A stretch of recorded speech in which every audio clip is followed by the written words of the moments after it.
안녕하세요. 서울대학교 재료공학부 장호원입니다. 오늘 제가 말씀드릴 내용은 태양광 물분해 수소 생산을 위한 인공 나노 나무입니다. 오늘 내용에서 여러 가지 내용이 나오는데 일단 태양빛을 이용하고 그것을 이용해서 물을 분해하면 수소가 나온다는 이야기입니다. 그래서 그 수소를 만들기 위해서는 여러분들 주위에서 많이 보는 나무를 만들어야 되는데 그 나무를 우리가 나노라고 하는데 매우 작게 만들어야 됩니다. 사람이 만들기 때문에 제가 인공 나노 나무라고 적었습니다. 그래서 실제로 물리, 생물, 재료, 나노 기술 많은 것들이 이야기되는데 여러분들 부담 없이 잘 들어주면 좋겠습니다. 보시는 슬라이드는 인류의 10대 메가 트렌드입니다.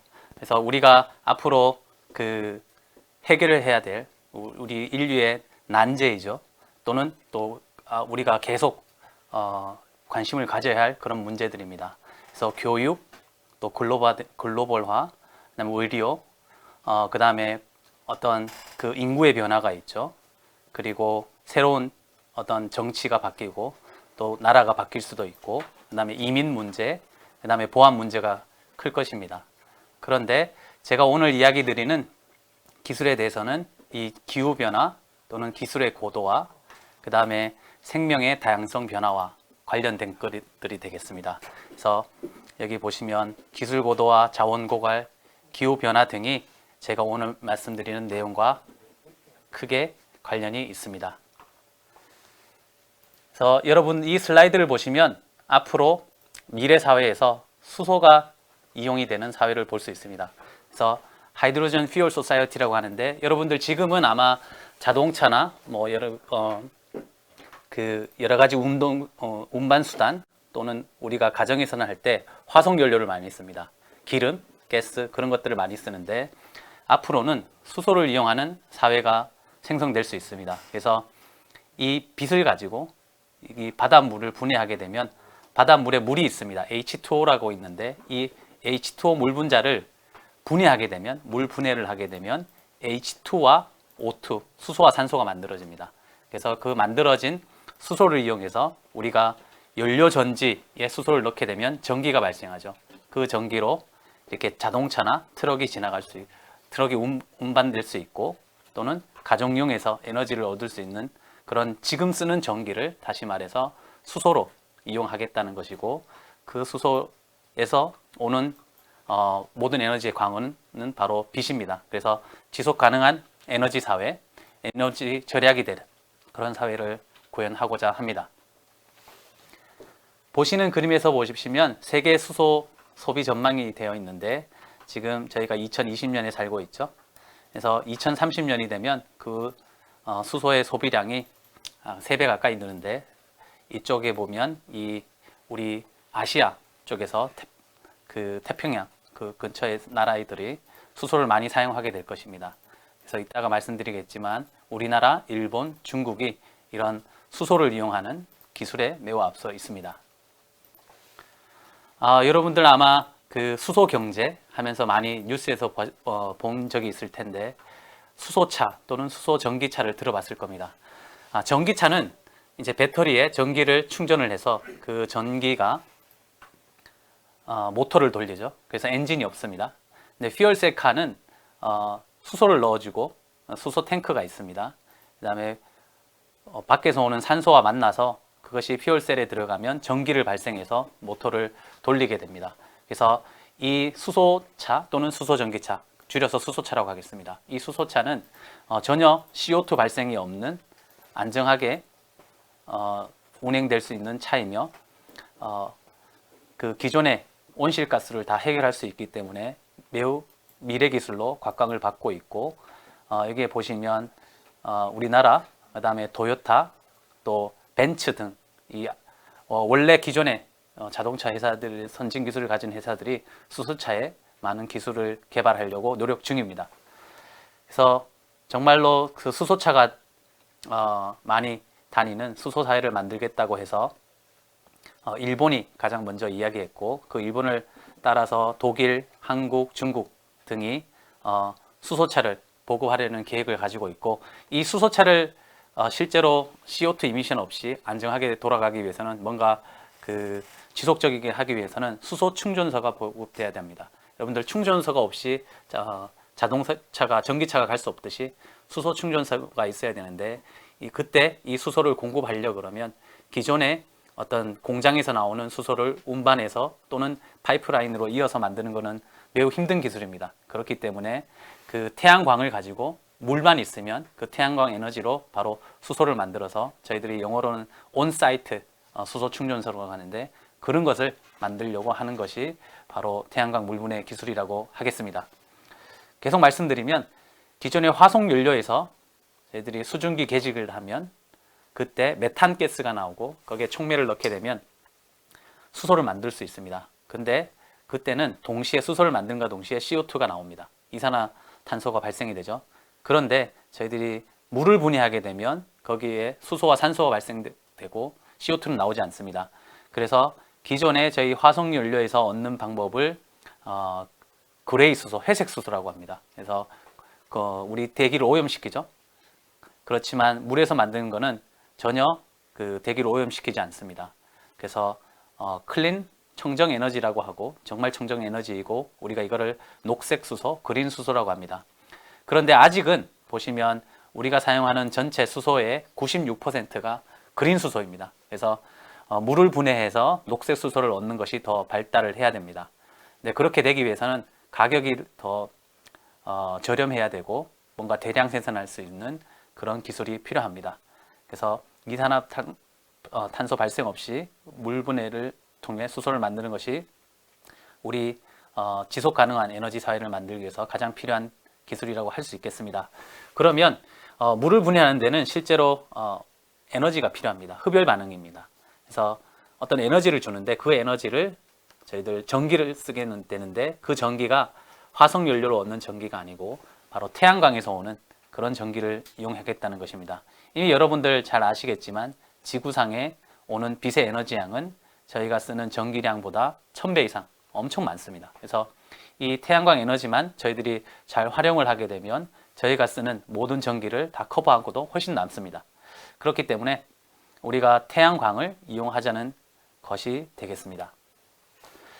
태양광에서 이야기 드리면 여러분들 요즘 그 산비탈이나 또는 건물 옥상 위에 태양광 발전이 많이 되는 걸 볼 수 있습니다.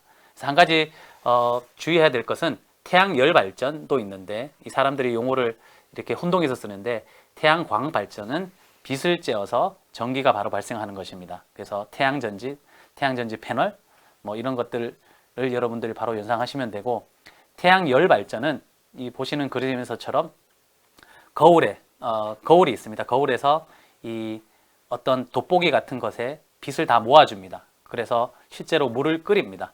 그래서 물을 끓여서 터빈을 돌리고 그 터빈에서 전기가 발생되는 것이죠. 그래서 태양열 발전은 사막 같은 그런 기후에서 매우 유용하고 우리나라 같이 뭔가 비가 온다든지 그다음에 태양광이 아주 세지 않은 지역에서는 이 태양광 발전을 해야 됩니다. 그래서 우리나라에서는 태양열 발전을 쓰지 않습니다. 그래서 태양광 발전이라고 생각하시면 되고 오늘 제가 말씀드리는 것도 태양광 물분해입니다. 그래서 오늘 제가 이야기 드리는 거에 좀 어려운 개념이 나오는데 그 중에 가장 큰 어려운 개념이 바로 밴드 갭이라는 것입니다. 지금 보시면 여러분들 흔히 어떤 물질에 어떤 전류가 흐르느냐 안 흐르느냐에 따라서 부도체는 전류가 흐르지 않죠. 그 중간을 반도체라고 합니다. 그래서 SI, 실리콘 반도체를 많이 들어보셨을 텐데 실제로 그것을 밴드갭으로 이야기할 수 있는데 우리가 도체라고 하면 여기 컨덕션 밴드, 전도대 또는 밸런스 밴드 그 사이에 밴드 갭이 없습니다. 그렇지만 반도체는 여기 전도대하고 밸런스 밴드가 떨어져 있죠. 그래서 이거를 밴드 갭이라고 하는데 실리콘 같은 경우에는 우리가 특별한 EV라는 단어를 쓰는데 1.1 EV 그 다음에 부도체의 경우는 이것이 매우 큽니다. 자, 그러면 우리가 아는 모든 물질에서 밴드 갭을 관찰할 수 있는데 밴드 갭에 따라서 색깔이 달라집니다. 예를 보겠습니다. 여러분들 유리나 창을 보시죠. 매우 투명합니다. 그것은 밴드 갭이 매우 큽니다. 흑연 또는 여러분들 어떤 까만색을 봤다고 하면 그거는 밴드 갭이 거의 0이라고 생각하시면 됩니다. 또는 이 붉은색이 있죠. 산화철 같은 경우에는 밴드갭이 2 정도 됩니다. 실리콘은 1.1. 그래서 여기 빨주노초 파란보 빛깔을 보시면 여기 빛의 파장이 있고 그 다음에 그 안에 이렇게 1, 2, 3, 4 밴드갭 에너지가 있죠. 그래서 빨간색부터 이 보라색까지 이거를 우리가 가시광선이라고 하는데, 가시광선은 그 에너지가 약 한 3 일렉트론 볼트에서 2 일렉트론 볼트 그 사이 정도가 됩니다. 그래서 여러분들 태양광을 보시면 그게 백색광인데 실제로 그 백색광에 이런 빨주노초 파란바가 다 섞여 있고 그것을 저희들을 흡수를 하게 돼서 그 빛을 전기 에너지로 만드는 것이 바로 태양 전지가 되겠습니다. 자, 그러면 밴드갭이 있고 저희가 그런 밴드갭을 가지는 반도체라고 하겠습니다. 반도체에다가 빛을 쬐어주면 전자전공 쌍이 형성이 됩니다. 그래서 실제로 전공은 아래쪽에 있고 전도 가전자대에 있고 전자는 전도대에 있는데, 이 전자가 여기가 되어서 전공과 전자를 만듭니다. 여기 전공이 되어야 되겠습니다. 그래서 전자전공 쌍을 만들게 된다는 이런 것을 이야기 먼저 드리겠습니다. 자, 그러면 오늘 말씀드리는 태양광 물분해는 광전기화학적 물분해라고 하는데 그냥 태양광 물분해라고 하셔도 됩니다. 그래서 저희들 빛을 이런 전극에 쬐어줍니다. 전극에 쬐어주면 지금 여기 보시면 이 빛이 에노드라는 곳에 가면 여기 산소가 발생이 되고, 여기 반대편에는 캐소드라는 곳에서는 수소가 발생되는 것을 볼 수 있습니다. 그래서 수소 발생 반응, 산소 발생 반응, 영어로는 HER, OER이라고 하는데 이 수식을 잘 보시면 되겠습니다. OER, 산소가 발생될 때는 요걸 전공이라고 하는데 전공이 필요하고, 수소가 발생될 때는 전자가 필요합니다. 그래서 이 두 반응이 일어나면 최종적으로 물이 수소와 산소로 분해되죠. 그럴 때 이만한 에너지가 필요합니다. 그래서 저만한 에너지를 결국 저희들이 태양광에서 가져오겠다는 것이고, 그래서 전자는 수소가 발생되는 데 쓰이고 그 다음에 전공은 산소가 발생되는 데 쓰이게 됩니다. 자, 그래서 저희들 빛을 쬐어줄 때 양극에 쬐어주면 광양전극, 음극에 쬐어주면 광음전극이라고 합니다. 그래서 특별히 음전극일 때는 우리가 그 P형 반도체 또는 양전극일 때는 N형 반도체를 써야 되는데, N형 P형 반도체인 경우에는 N형인 경우에는 뭔가 전자가 더 많은 반도체입니다. P형은 전공이 더 많은 반도체입니다. 점점 어려워지는 내용일 수 있는데 마지막에 가면 여러분들 다시 한번 다 이해할 수 있도록 제가 요약을 드리겠습니다. 그래서 태양광 물분해를 할 때 저희들이 빛을 이렇게 양극에 쬐어줄 수도 있고 음극에 쬐어줄 수도 있고 양쪽 다 쬐어줄 수 있습니다. 여러분들 광촉매라는 걸 들어보셨을 겁니다. 그 광촉매는 실제로 빛을 쬐어주게 되면 이 입자 표면에 수소와 산소가 발생이 되죠. 그래서 이 수소를 발생시킬 때 저희들이 그 수소가 연료전지에 쓰일 수 있는 건데, 이런 입자 같은 경우에는 효율이 낮습니다. 그래서 저희들 이 포토 일렉트로드, 오늘 제가 이야기 드리는 이런 전극 시스템으로 저희들 가야 최종적으로 효율도 좋고 그 다음에 값도 싼 그런 태양광 물분해를 할 수 있고, 그것이 저희들이 가고자 하는 방향입니다. 자, 그렇게 하기 위해서는 오늘 여러분들 최종적으로 알아내야 될 수식이 이겁니다. 자, IPC는 그냥 효율이라고 생각하시면 되겠습니다. 자, 그러면 이 첫 번째 보이는 이타 EH, 전자 전공이 얼마나 많이 만들어지느냐. 그래서 두 번째는 그 전자 전공이 만들어진 전자 전공이 재결합하지 않고 얼마나 많이 이동하느냐. 그리고 마지막에 이것들이 얼마나 표면에서 이동해서 수소가 발생되는 반응에 전자가 쓰이고 산소가 발생되는 데에 전공이 쓰이냐. 그래서 이 세 가지를 다 곱하는 것입니다. 그래서 얼마나 많은 전자 전공을 만드느냐 빛에서, 그 다음에 그것들이 재결합하지 않고 양쪽 표면으로, 물 표면으로 잘 이동해서 실제 화학 반응이 얼마나 잘 일어나느냐, 이것이 되겠고, 이 세 가지를 다 곱하게 됩니다. 그래서 이때 촉매가 매우 중요한데, 여러분들 촉매는 이미 배우셨을 겁니다. 촉매가 일어나면 화학 반응이 잘 일어나죠.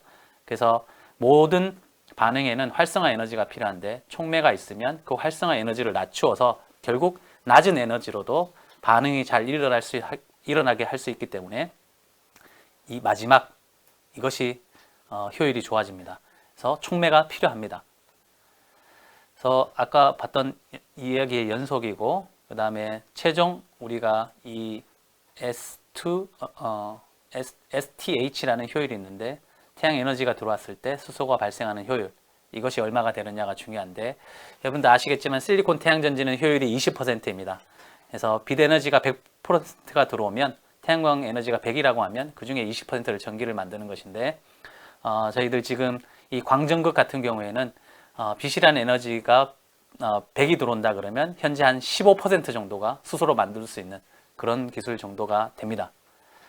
그랬을 때 광전극에 쓰이는 물질은 여기 복잡하게 여러 수식이 있는데 산화물도 있고 또 실리콘 반도체 또 여기 뭐 MOS2 같은 여러 가지 물질들이 있습니다. 그래서 이 물질들이 N형 또는 P형이 존재하는데 그런 것들을 저희들이 잘 취합을 해서 써야 되겠습니다.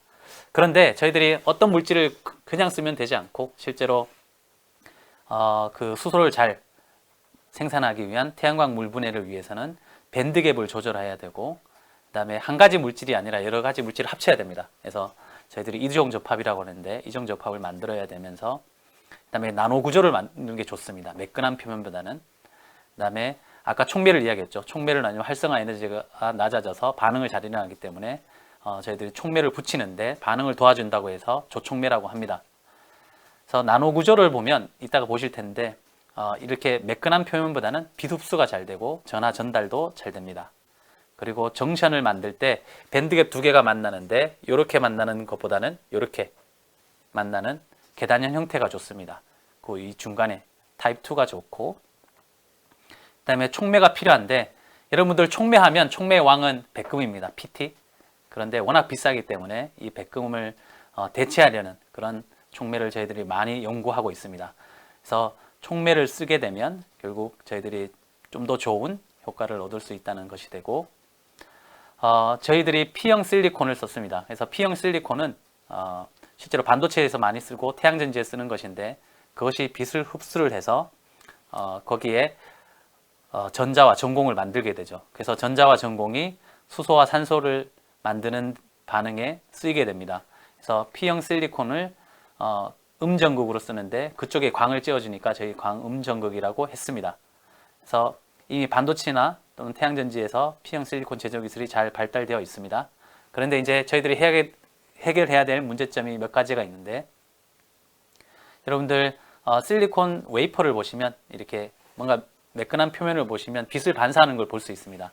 30% 정도 빛을 반사하기 때문에 빛을 반사하지 않고 최대한 빛이 많이 들어가서 전자전공을 만들게 해주고 그 다음에 거기에 어떤 촉매를 붙여야 되는데 비금속 촉매를 붙이면 좋겠다는 거와 그 다음에 가장 큰 문제점 중에 하나는 이 실리콘을 물에 넣고 빛을 쬐게 주면 광부식이 일어납니다. 빛을 쬐지 않으면 괜찮은데 빛을 쬐면 한 하루 정도 지나면 실리콘이 녹아 없어서 사라지는 문제점이 생깁니다. 그래서 그것을 해결해야 됩니다. 그래서 이런 광부식의 원인은 실제로 저희들 생성되는 전자나 전공이 아까 봤던 산소 또는 수소 발생 반응에 쓰여야 되는데 부식 반응으로 가기 때문입니다. 그래서 이거는 어쩔 수 없는 반응인데 이것을 막으려 그러면 저희들이 표면에 뭔가 입혀줘야 됩니다.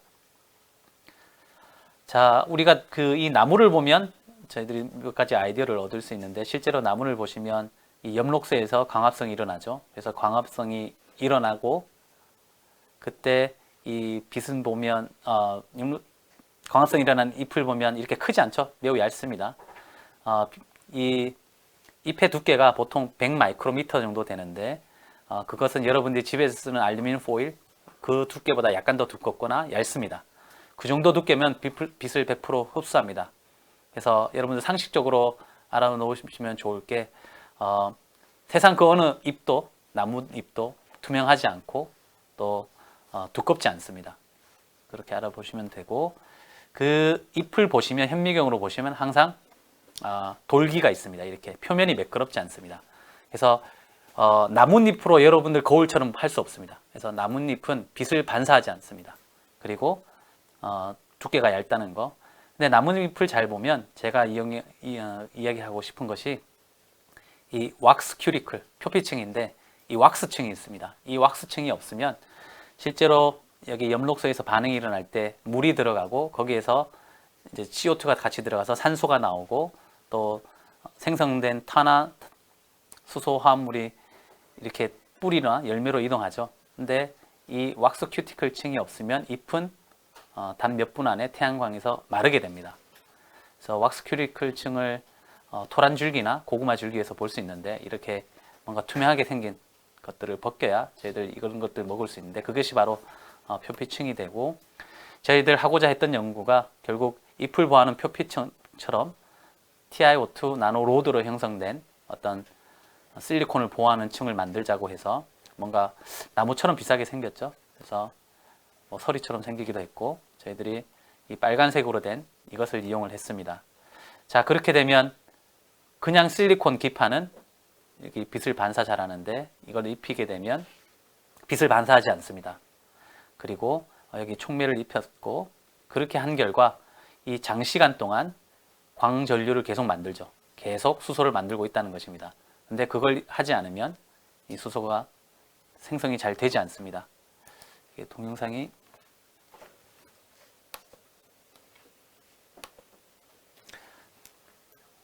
그래서 보시면 지금 빛을 쬐어줬을 때 수소가 발생되는 걸 잘 볼 수 있습니다. TiO2 층이 있으면. 근데 저 TiO2 층이 없으면 수소가 발생되지 않죠. 아주 조그만 부분만 수소가 발생되는 것이 있죠. 그래서 실리콘 층을 보호하는 어떤 층으로 저희들이 TiO2 나노라드 층을 이용했다는 것이 되겠습니다. 그리고 한 가지 더 보여드릴 예가 MOS2라는 물질인데 전이금속 칼코지나이드 물질 중에 하나입니다. 그래서 MOS2 이것이 저희 실생활에 어디에 쓰이는지 잘 모르실 수도 있겠는데 실제로 여러분들 집에 자동차가 있다 그러면 집 그 자동차에 엔진 윤활유나 뭐 엔진 오일을 넣는데 거기에 들어간 것이 바로 이 MOS2 입자입니다. 그래서 이 MOS2가 상당히 쌉니다.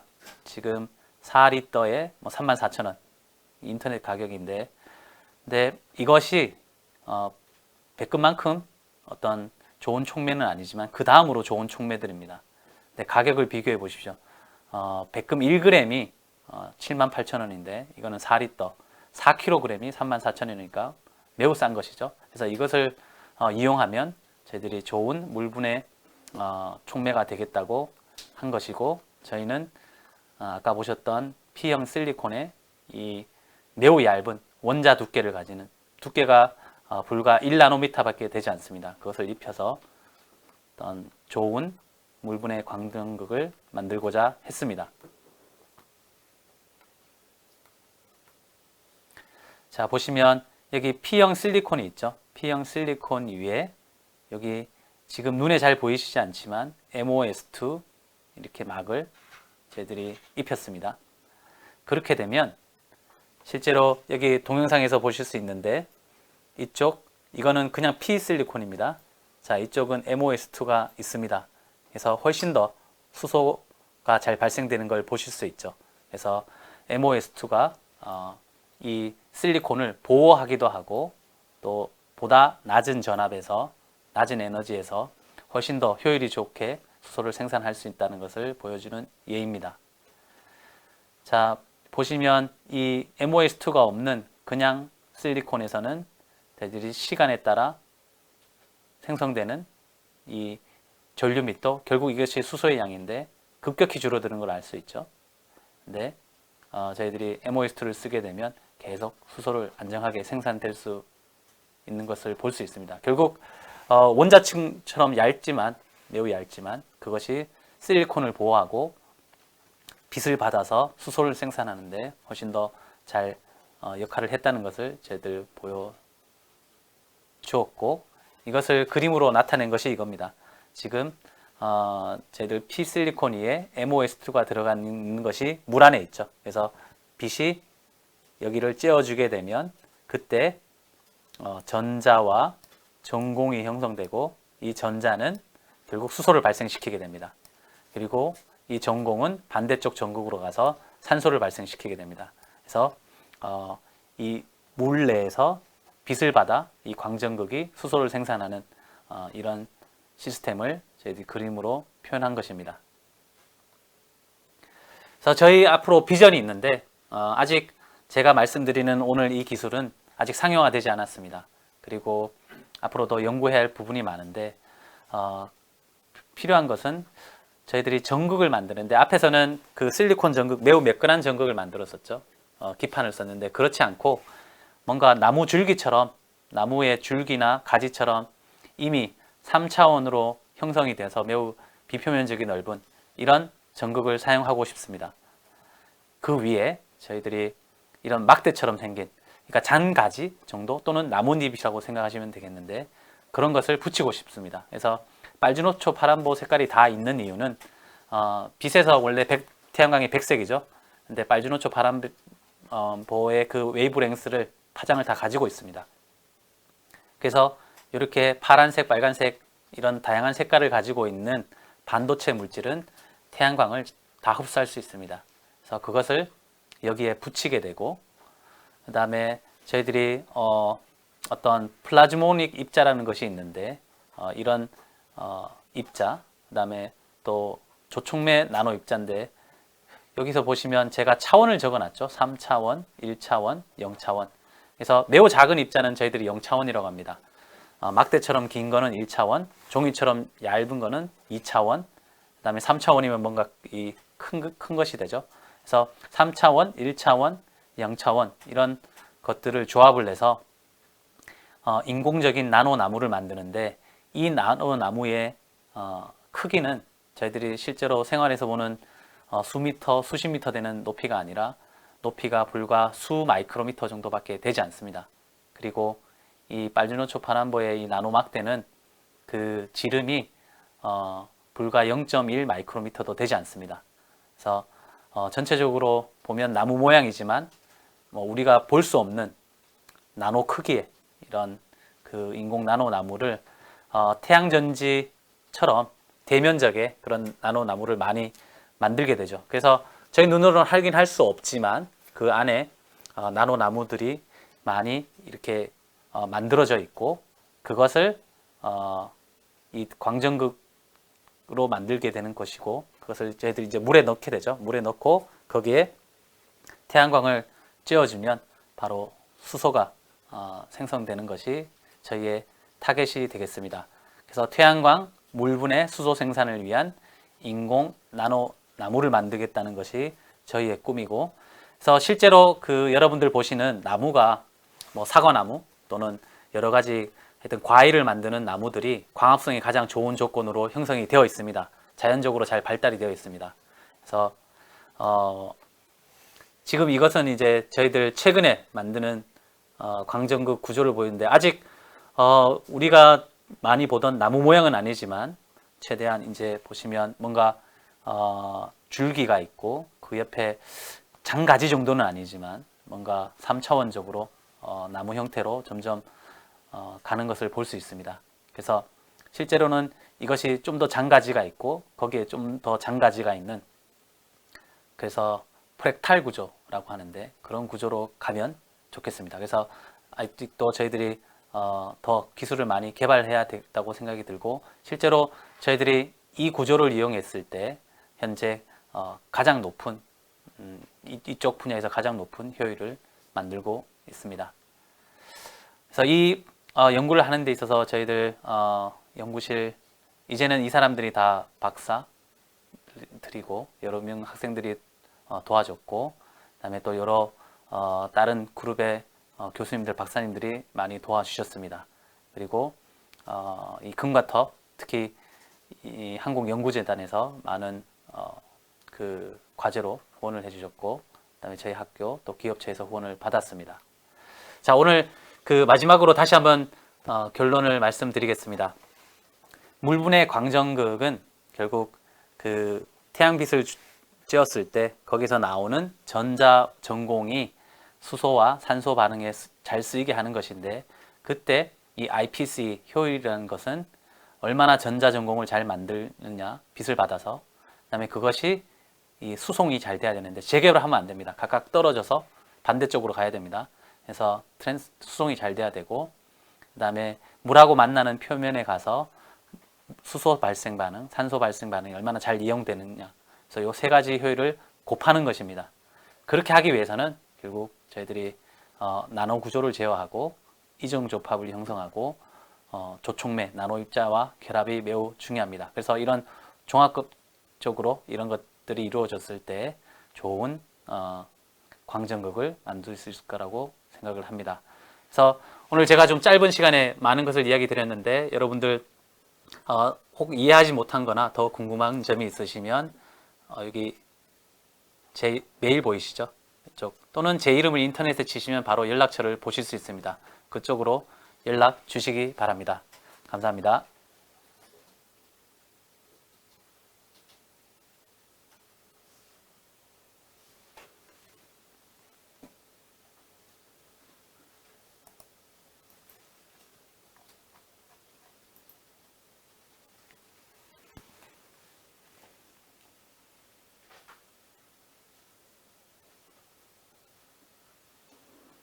자, 오늘 여기 제가 이제 질문 올라온 채팅창을 보고 있는데요. 상당히 많은 채팅이 올라온 것 같습니다.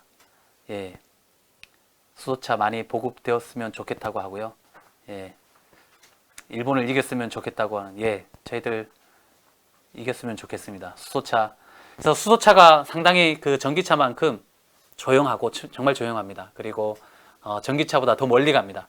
근데 문제는 이 수소를 충전해야 되는 충전소가 많이 없죠. 그래서 여러분들 그걸 좀 충전을 위해서는 아직도 좀 기술이 더 개발이 필요하고 투자가 많이 필요합니다. 그래서 정부뿐만 아니라 저 또 연구개발자뿐만 아니라 많은 분들의 관심이 필요할 것으로 생각이 듭니다. 그래서 여기 어떤 분이 얘기했는데 수소 에너지 발생 및 활성화를 위해서는 반도체는 필수인 거네요. 그래서 그 수소 에너지 발생을 위해서는 실제로는 반도체를 안 써도 됩니다. 그냥 여러분들 집에서 이렇게 젓가락 양쪽에다 넣고 건전지 연결해도 분해가 됩니다. 근데 빛을 이용하려고 그러면 반도체가 필요하다는 거죠. 빛을 받아서 전자전공, 다시 말해서 전기를 만들 수 있는 것은 반도체입니다. 부도체나 도체는 전기를 만들지 못하기 때문에 반도체를 쓴다는 것입니다.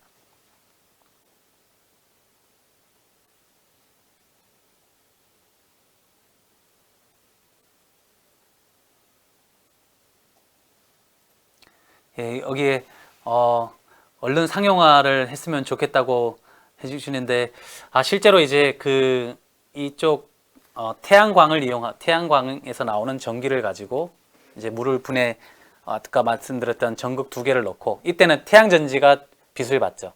그래서 이거를 저희들 태양전지를 PV라고 합니다. 포토볼테이크. 그 다음에 여기 양쪽에 들어가는 전기 촉매를 영어로 EC라고 합니다. 그래서 PV-EC 시스템인데 이것은 상용화에 매우 가깝습니다. 아마 제 생각에는 5년 안에 상용화가 될 것이라고 생각하고요. 지금 정부에서는 시범 사업을 하고 있습니다.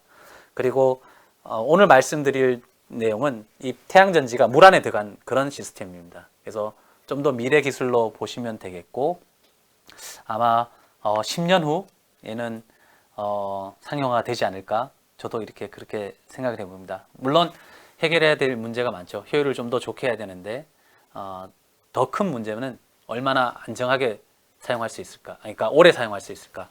여러분들 실리콘 태양전지 20년 사용할 수 있습니다. 20년 이상 사용할 수 있는데 아직 제가 말씀드렸던 아까 그 광전극은 1년 이상 사용한 예가 없는 것 같습니다. 그래서 저희들 그 안정성을 늘리는 것도 이제 더욱더 연구가 많이 돼야 될 것 같습니다. 여기 한 질문을 보면 이거는 많은 사람들이 공감하는 것 같습니다. 수소는 위험하다고 했는데 안전하게 생산 가능한 장치가 있나요? 여러분들 수소가 가장 위험한 이유는 수소 자체는 그렇게 위험하지 않습니다. 여러분들 여기에 수소가 있다 그러면 여기 제가 만약에 수소 탱크가 있어서 수소를 열어놔도 폭발하지 않습니다. 근데 그 수소 옆에 어떤 아까 말씀 잠깐 제가 수업에 들었었는데 여기에 산소가 있고 수소가 있으면 두 개가 만났을 때 실제로 만나면 격렬하게 반응할 수 있는데 그 연료전지라는 곳에서는 그 반응이 격렬하게 일어나지 않게 조절이 됩니다. 자, 어쨌든 수소, 산소가 있는데 그냥 공기 중에 있으면 두 개가 격렬하게 반응하지 않습니다. 왜냐 그러면 그 두 개가 만나서 물을 만드는 거는 자연스러운 반응이죠. 그래서 열이 나고 격렬하게 반응하면 폭발할 수 있습니다. 그런데 이 상온에서는 그게 반응이 일어나지 않는 이유가 활성화 에너지가 있기 때문입니다. 그런데 저희들이 수소가 어떻게 새고 있죠? 당연히 공기 중에 산소가 있습니다. 근데 거기에서 불꽃이라든지 또는 열이 있다 그러면 반응하게 됩니다. 그래서 수소 탱크 옆에서 절대 이렇게 뭐 담뱃불이라든지 불꽃이 일어난다든지 또는 전기를 꼽다가 스파크가 일어나면 바로 이렇게 대형 사고로 이어질 수 있는 거죠. 그래서 지금 뭐 예전에 있었던 뭐 또 최근에 있었던 큰 사건들은 실제로 부주에서 일어난 것이고 수소 전기차에서 들어가는 수소 탱크가 터진 예는 없습니다. 그렇지만 그 수소를 생산하고 또는 수소 탱크를 또는 수소 생산을 연구하는 거기에서 그 뭔가 안정적인 장치 또는 수소가 새고 있었는데 그거에 대해서 감지를 못했기 때문에 뭔가 관리 차원에서 저희들이 실수가 있었던 거로 생각이 되고, 하지만 수소 탱크는 현재 지금 카본으로 둘러싸인 탱크를 쓰는데 그것은 제가 실제 전문가한테 들었는데 총을 쏘더라도 그 탱크는 터지지 않는다고 합니다. 그래서 저희들이 뭔가 관리를 잘 하게 되면 수소는 충분히 안정한 에너지라고 할 수 있겠습니다.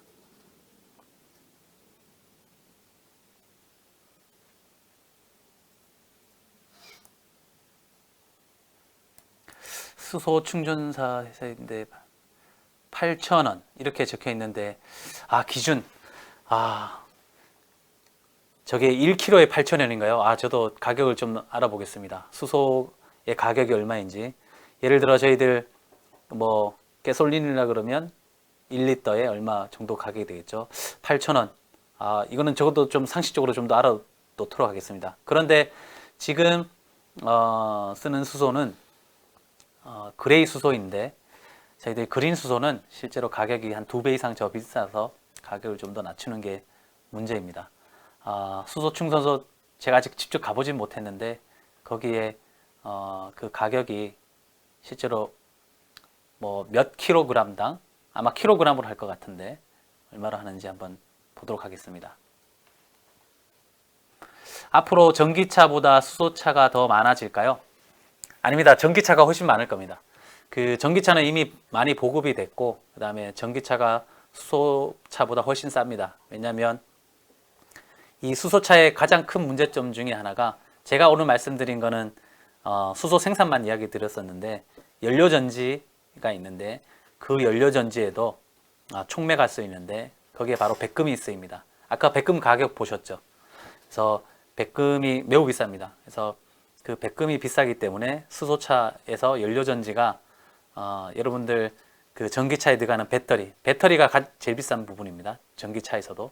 그렇지만 그 배터리보다 훨씬 더 비쌉니다. 그래서 수소차를 좀 더 싸게 하려고 그러면 그 백금 촉매를 조금 쓰는 것 또는 백금 촉매를 거의 쓰지 않게 하는 그런 기술이 더 개발이 돼야 될 것 같고, 지금 수소차 실제로 가격은 많이 점점점 하향되고 있는데 전기차보다는 훨씬 비싸기 때문에 앞으로 수소차가 전기차만큼 보급되려 그러면 더 많은 시간이 필요하고, 그 다음에 제 생각에는 전기차는 이 배터리만 있으면 되는데 비해서 수소차는 연료전지까지 있어야 되니까 뭔가 작은 자동차, 그 다음에 단거리 자동차는 다 전기차로 돼야 될 거고요.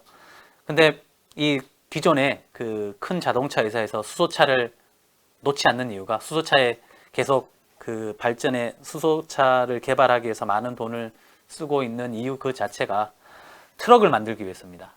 그래서 전기차는 멀리 가고 매우 힘이 센 자동차를 만들기에 한계가 있습니다. 그런데 이 연료전지는 마력이 좋습니다. 그래서 좋은 엔진이라고 생각하시면 됩니다. 그래서 출력이 높은데 그러니까 힘이 크죠. 그래서 큰 바퀴를 돌릴 수 있고 매우 무거운 것을 오래 갈 수 있습니다. 그래서 이 니콜라라는 회사 아마 들어보셨을지 모르겠는데 거기서 수소 트럭을 만든다고 했죠.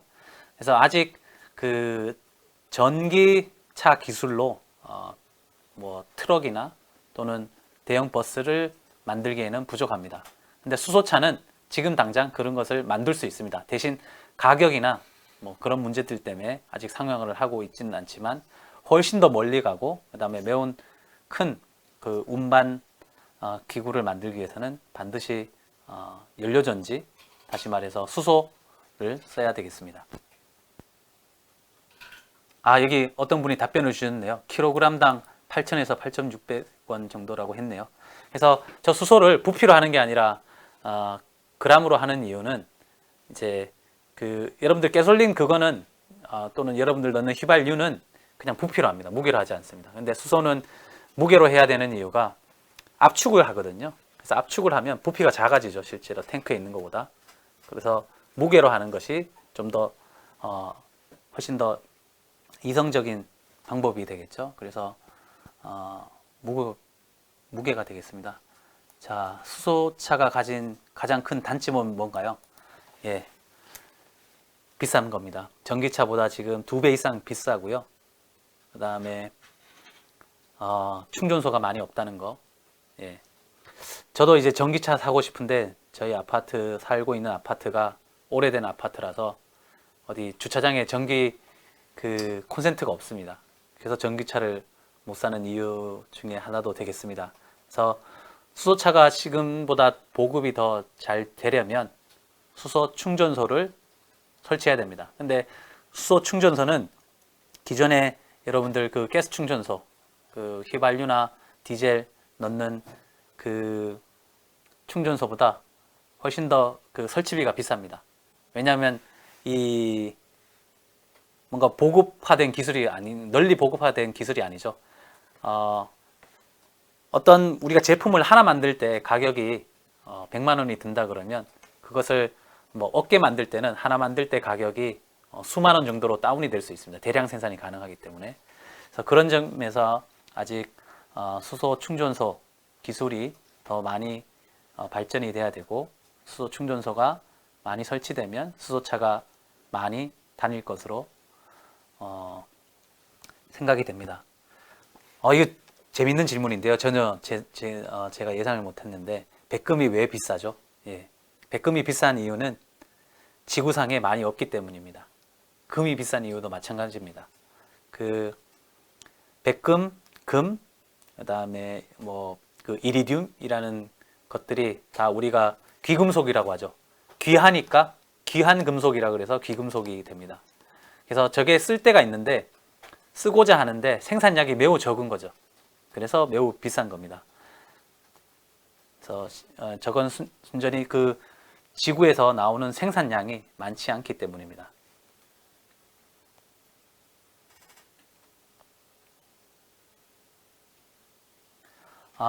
여기 또 훨씬 더 고차원적인 좋은 질문이 있습니다. 나무는 햇빛에서 얻은 에너지를 포도당으로 전환시켜서 저장을 하는데 수소도 다른 형태로 또 안정적이면서 밀도가 높은 에너지로 저장할 수 없을까요? 매우 좋은 질문인데 우리가 이 수소는 자 태양 에너지를 가지고 와서 그때 태양 에너지가 빛 에너지이죠.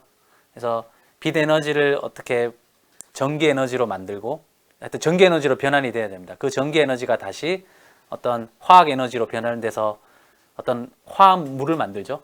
그래서 수소를 만들 수 있고 또는 최근에 그 물 안에 CO2를 녹일 수 있습니다. 그래서 물 안에 이산화탄소를 녹이고 거기에 전기를 가하게 되면 CO 또는 에탄올 같은 것들이 생성이 됩니다. 그래서 이런 그 탄화수소가 형성이 되면 또는 알코올이 형성되면 저희들 공기 중에 있는 우리가 없애고자 하는 CO2가 없어지면서 뭔가 우리가 사용할 수 있는 연료가 만들어지는 거죠.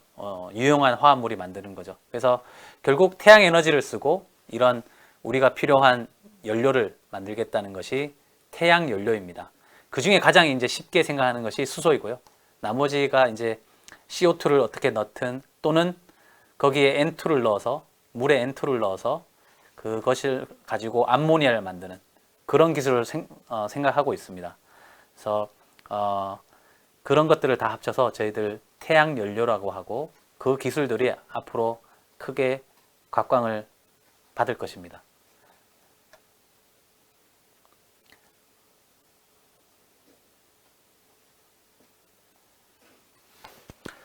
여기에 또 재밌는 아이디어를 주셨네요.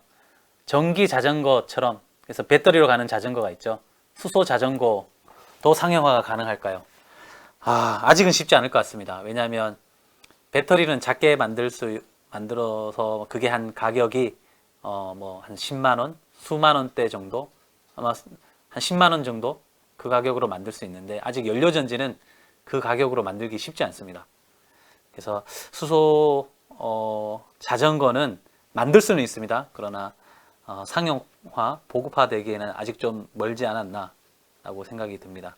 그렇지만 제가 보기에는 정말 그 전기차처럼 지금 수소차는 정부에서 보조를 해줍니다. 수소차를 사면 그 중에 한 반 정도 되는 가격을 정부에서 보조해주기 때문에 차량 가격이 싸거든요. 그래서 그런 보조 없이 상용화 될 수 있는 거는 실제로 트럭이라고 생각합니다. 저는 트럭이나 버스, 수소로 가는 수소 버스, 수소 트럭이 될 거라고 생각하고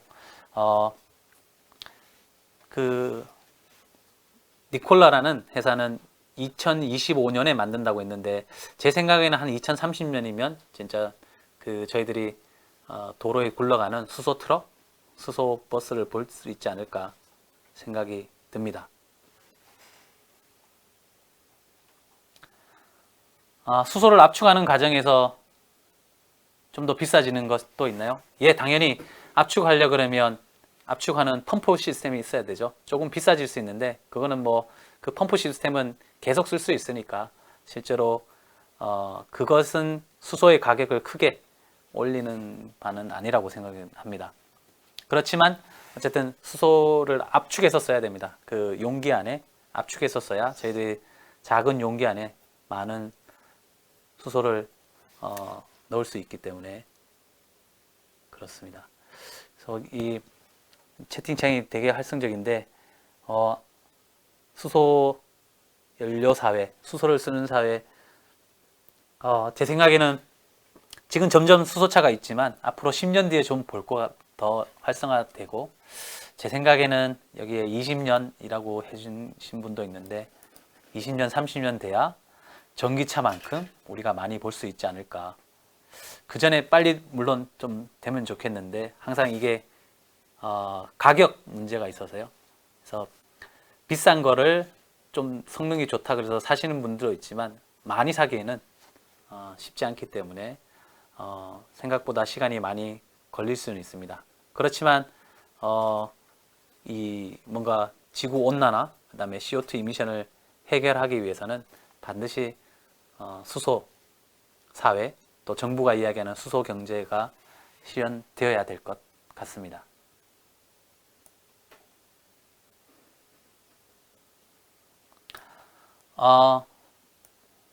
수소를 외국에서 수입하는 거라고 하셨는데 수입하지 않습니다.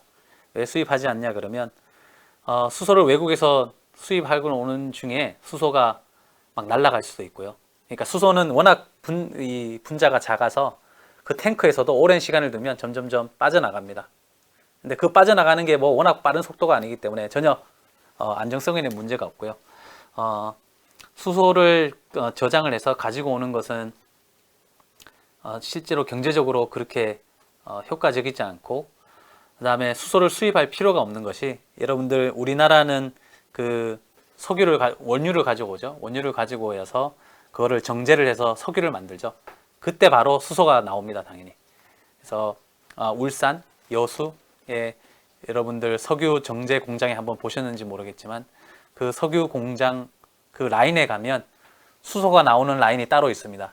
왜냐하면 그때 석유 정제를 하다 보면 메탄이 나오고 그 메탄에 촉매를 넣으면 수소를 쉽게 만들 수 있는 그 설비들이 있습니다.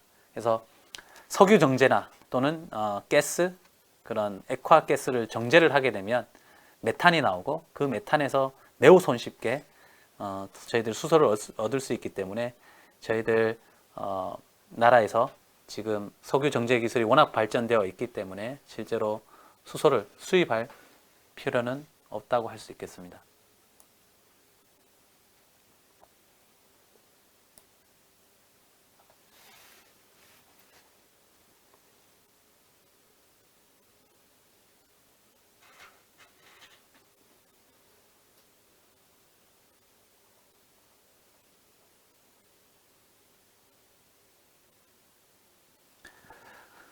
지금 우리가 쓰는 수소는 청정 에너지라고 있죠. 수소하고 산소가 만나면 에너지가 나오고 그 에너지를 가지고 전기차에 쓸 수 있는 게 결국 뭐 수소차라고 하는데, 지금 저희가 쓰는 수소는 조금 전에 제가 말씀드렸듯이 석유 정제를 해서 나오는 그 메탄 CH4입니다. 그래서 CH4에 산소를 넣으면 CO2와 H2가 동시에 만들어집니다. 그 H2를 우리가 쓰는 거죠. 근데 대신 이산화탄소를 동시에 만들죠. 그래서 지금 우리가 쓰는 수소는 쓸 때마다 이산화탄소를 만들기 때문에 실제로 청정 에너지가 아닌 거죠. 그래서 수소를 물을 분해해서 만들자는 것이 결국 궁극의 기술이라고 하겠습니다.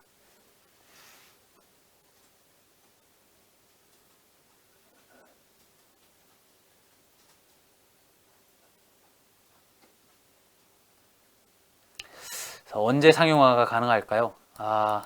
제 생각에는 지금 이미 상용화는 되어 있습니다. 전기차 현대에서 팝니다. 투싼 수소차를 파는데 이제 언제 얼마만큼 보급이 되느냐. 그러니까 몇 대가 보급됐을 때 정말 그거를 완전 상용화로 할까. 예. 그래서 사람들이 정말 전기차하고 수소차를 어느 걸 살까 고민할 때, 그때가 정말 수소차의 진정한 상용화라고 한다 그러면 그 시간은 10년 이상 더 걸리지 않을까 생각을 해봅니다.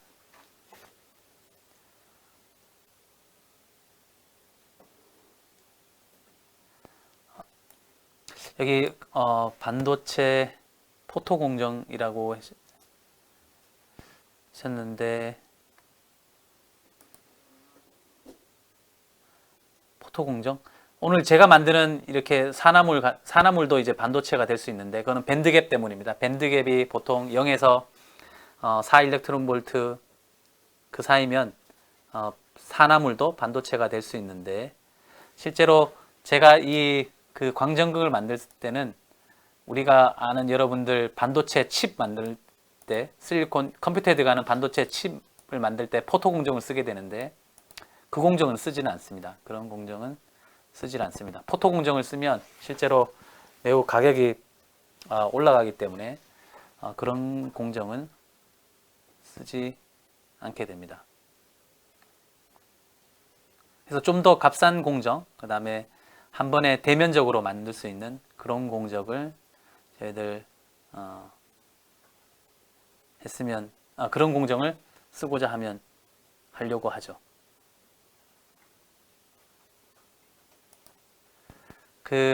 오늘 제가 말씀드렸던 내용은 실제로 여러분들 고등학교에서 쉽게 이해할 수 있는 부분은 아닙니다. 왜냐 그러면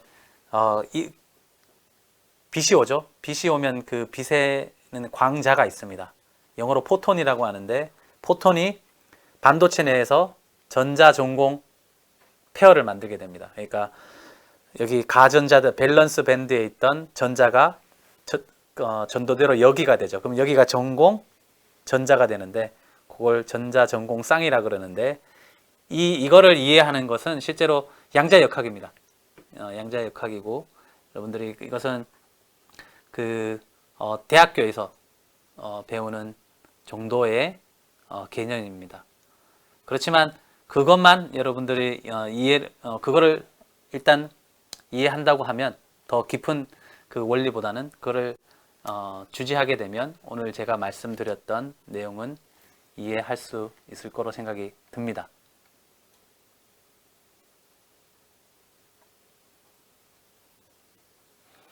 어떤 분이 이렇게 해주네. 전기가 안 들어가면서 수소가 생성되면 정말 좋겠네요. 그 수소를 이제 결국 물을 분해해서 수소를 만들려고 하는데요. 전기가 아니면 전기가 에너지죠 결국. 예. 그래서 저게 아니면 열을 줘야 됩니다. 예. 전기 아니면 열을 줘야 되는데 그래서 열을 주려면 또 열을 온도를 높여야 되죠. 온도를 높이려고 그러면 뭔가 저희들이 태우든지 그러니까 기름이나 뭐 그 장작을 태우든지 또는 온도를 높이려고는 또 전기가 필요할 수도 있겠죠. 예, 그래서 수소가 자연적으로는 생성되지 않을 것 같고 예, 뭔가 에너지가 필요할 것 같습니다. 그래서 이제 우리 지구에서 가장 많은 태양광을 쓰고자 하는 것이고 태양광을 가지고 그 전기를 만드는 태양전지도 여전히 저희들 화석 연료를 쓰는 것보다는 실제로 더 비싼 기술입니다. 그렇지만 오래 쓸 수 있고 또 잉여적으로 만들 수 있는 그 전기를 만들 수 있기 때문에 저희들이 점점 그것으로 하려는 거죠. 그래서 이 태양광을 이용해서 전기를 만드는 것은 매우 에너지적으로도 에너지적으로 보면 뭔가 지속 가능한 사회를 만들 수 있고 그 다음에 공기 오염이 없죠. 매우 없죠. 만들 때만 CO2를 만드니까 그 태양전지를 만들 때. 그렇지만 이 기술의 이제 문제는 밤이나 또는 비가 올 때 전기가 나오지 않는다는 것이죠. 그래서 그런 것들을 해결해야 될 부분. 그래서 그런 점에서 만약에 저희들 태양 에너지를 오늘 제가 말씀드렸던 수소나 여러 가지 연료에 저장을 하고 그 연료에서 다시 에너지를 만든다 그러면 좋은 이야기라고 할 수 있겠습니다. 그래서 물론 이제 배터리 하시는 분들은 그냥 그 전기를 배터리에 넣어놨다가 나중에 뺐으면 되지 않느냐. 예, 그 이야기 맞습니다. 그렇지만 배터리를 만드는 대용량의 배터리를 만들고 그 배터리를 유지하고 배터리 얼마나 오래 쓸 수 있느냐. 그 이야기도 또 지금 저희들 해결해야 될 과제입니다. 그래서 배터리를 자동차 정도에 들어가는 배터리는 저희들 지금 쉽게 만들 수 있지만 발전소 용량의 배터리는 만들기 어렵습니다. 근데 연료전지는 발전소의 크기만큼 만들 수 있는 기술이 됩니다. 물론 아직 가격이 크다는 거죠. 그래서 뭔가 발전량이 크다는 것은 연료전지 쪽이 맞겠고 그 다음에 작은 전기가 필요할 때는 배터리 쪽이 맞을 것 같습니다. 그래서 그거를 운반 기술로 보면 저희들 승용차는 전기차, 그 다음에 트럭이나 버스는 수소차가 맞을 것 같습니다.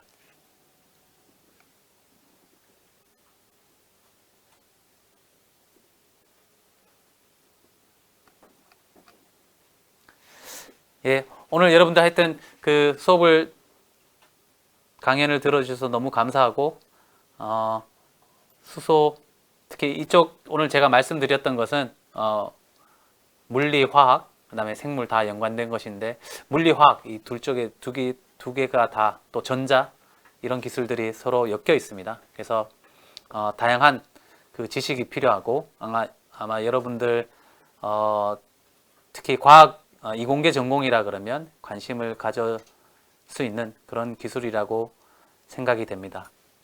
늦은 시간까지 들어주셔서 감사합니다.